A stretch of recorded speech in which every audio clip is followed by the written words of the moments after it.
Hello and welcome to another tips and tricks video. This one is prepared specifically for Keith and the gang over at HLA. Hello and welcome, my Autodesk people. So check this out. We've got this request that I think is extremely relevant from Keith. We've got this this request to make Revit look a lot like AutoCAD so that you can't distinguish the difference, okay? So on the right over here, this view over here, this is the one that comes from AutoCAD, thanks Keith.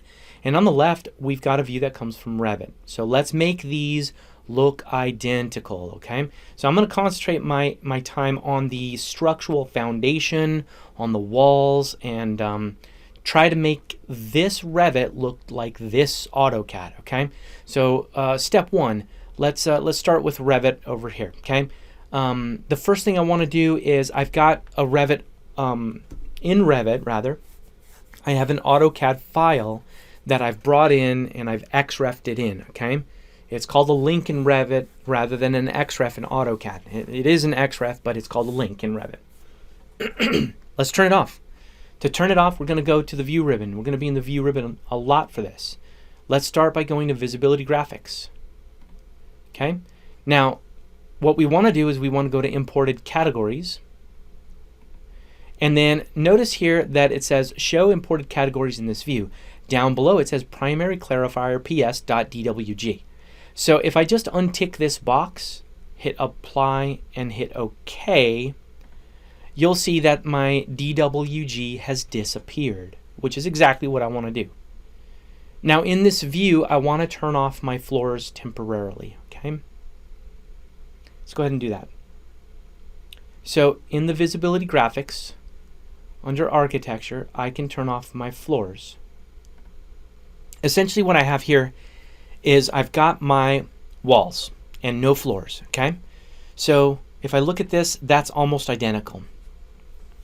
Now I'm looking at a shaded and I'm looking at a detail level of fine, which is exactly what I want for now.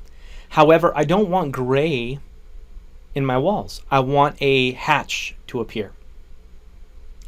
Okay, so what we'll do is we'll go to the Structure, the View ribbon, and go to Visibility Graphics again.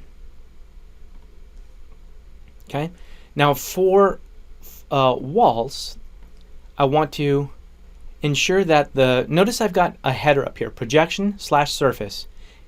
You got lines, patterns, and transparency, but then you got cut, lines, patterns, under cut. So here what I can do is I can override this, and the pattern that I want is one called diagonal up. Okay, it's all I'm going to do.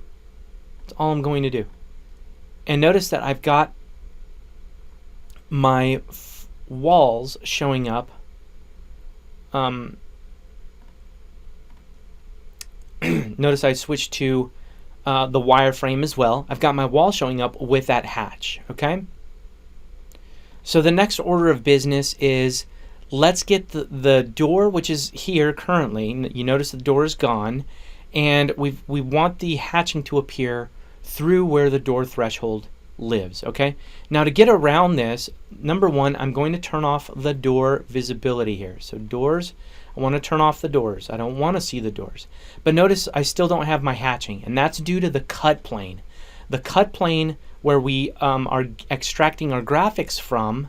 Remember, Revit it's a 3D model, but it's also a database. It's a database, and what we're looking at, this view, it's a query of the database. The query says, hey, what does the 3D model look like without doors and without floors? If I cut it at 4 feet in this horizontal plane, what does the floor plan look like? So we can change that 4-foot cut plane in the query, so to speak, by simply going to our extents, and here's view range. We can click on edit.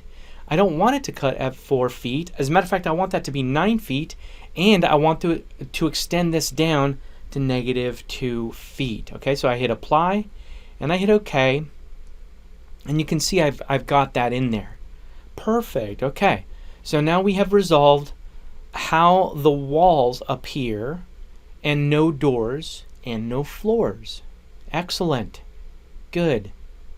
Next, what we want to do next is we want to work on the foundations. Now I don't have foundations in there yet. So I have to add them, as it turns out. Okay, so let's go to our 3D view.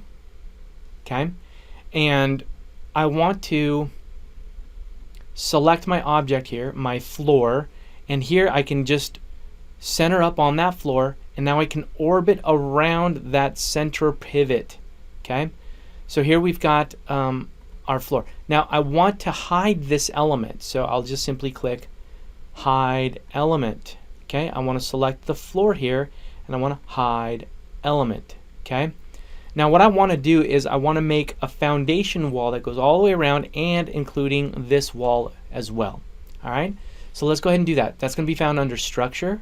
Under the foundation, we've got a wall foundation that we can add here. Okay, so let's go ahead and add the structural foundation. Now, before I do anything, I need to make sure it's the right size. So if I click on the type, I can see I don't have the right type. So what I'll do is I will edit the type, and I'll make, see, I only have one right now. So and it's 3 feet wide. The one that I need is 2 feet wide. So I'll duplicate this one, and instead of a 36, I'll call this 24. And just because I call it 24 doesn't mean that it is 24. I have to affect the width here. Okay, so I'll change the width to the right size, which is 2. Okay, now I'll click apply and I'll hit OK. And now I've got my 24-inch wall foundation by 12-inch. Okay, now if I look at my command prompt at the bottom, it says select the walls to place the foundation wall. I'm going to show you a shortcut. Instead of clicking each individual wall to place it, if you hover your mouse over a wall and hit the tab button, it'll select all the chained walls together. But notice that it added the walls, but I've got these gaps. Okay, so let me undo that, and I want to edit the type again.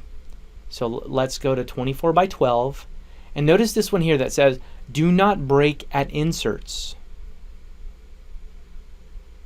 Do not break at inserts. What does that do? Okay, so let's go see about that one more time. I'll hover over the wall, I'll hit the tab key on my keyboard, and then I'll click on that wall. And now I get my foundations in there without breaking at those inserts. Excellent. Okay, so now let's cancel out. Let's close our 3D view, and we have a few corrections to make. I've got the foundations in there now. However, if I go back to Bluebeam, there's no concrete and there's no solid line work. It's actually hidden line work. It's a very specific hidden line. So let's go make these corrections. Let's get rid of the concrete hatch and let's make the line work. Watch this. That object is a structural foundation. I can tell because I see it right here. Structural foundations. Okay, now that I know that, I can go to my visibility graphics, I can change my discipline to structure, and here's my structural foundations. Okay, now again, under the patterns, these are, oh, and this is a projected pattern because it goes from below the floor, right, below the floor, not at 9 feet, below the floor. So this is a projection coming up. The pattern, I want to make that invisible. Okay, so watch this. You'll see the pattern. It's currently hidden, and if I click on apply, you'll see that it disappears. Good. Now I got to take care of the line work. So again, for projection slash surface, I will go to the lines column under projection surface header and go to override. Now I mentioned that this is a specific one. When I tried this the first time to make this video here, I just tried hidden. The one that worked out the best, I think, in my opinion, was this one. That's 1/8 of an inch. Feel free to try others, but it turns out that I thought that the gaps between the little dashes was best at hidden 1/8. And then the line weight. Okay, I want to make that 5. And if I hit, so notice what it looks like currently. We got a bold wall and a thin line. If I hit apply now I don't have the concrete hatch, and I've got the hidden line work that I was expecting to see, just like I have here in AutoCAD.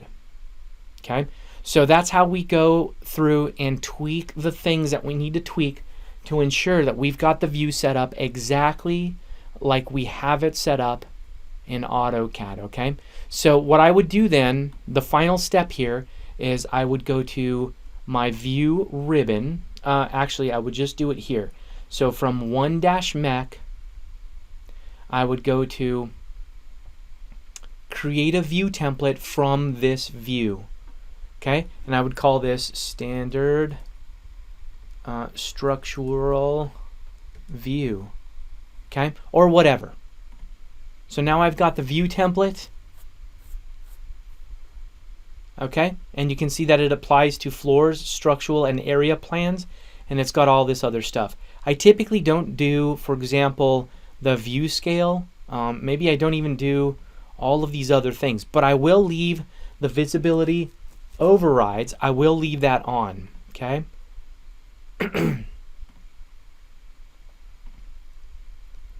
I'll remove shadows, sketchy lines, lighting. I will give the user freedom, with the exception of trying to make it a shortcut so that he doesn't have to go through all of this effort himself. Okay, so here I'll click OK. Excellent. Well, that kind of walks through how we prepare the structure better to match what we have already set up as your company standards in AutoCAD. All right, stay tuned for more.